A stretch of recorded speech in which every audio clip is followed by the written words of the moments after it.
Samantala mga kabrigada, ang drug war probe ng Senado nakatakda po sa susunod na linggo.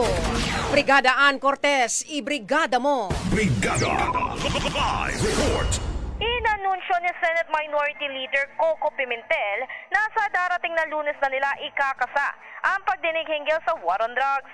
Ito'y kasunod nga na naging kumpirmasyon ng Senate Blue Ribbon Committee Chairperson Senadora Pia Cayetano na nai-refer na niya kay Pimentel ang pangunguna rito. Nang matanong naman si Pimentel hinggil sa mga resource speakers na kanyang papadaluhin ay sinabi niya na papadalhan na rin niya ng imbitasyon si dating Pangulong Rodrigo Duterte, lalo na't nagpakita naman umano ito ng interes sa pagharap sa investigasyon.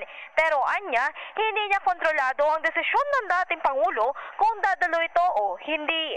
In the heart of changing lives, ito si Brigada Ann Cortez ng 105.1 Brigada News FM Manila, the Music News Authority. Umahataw! Brigada Balita Nationwide!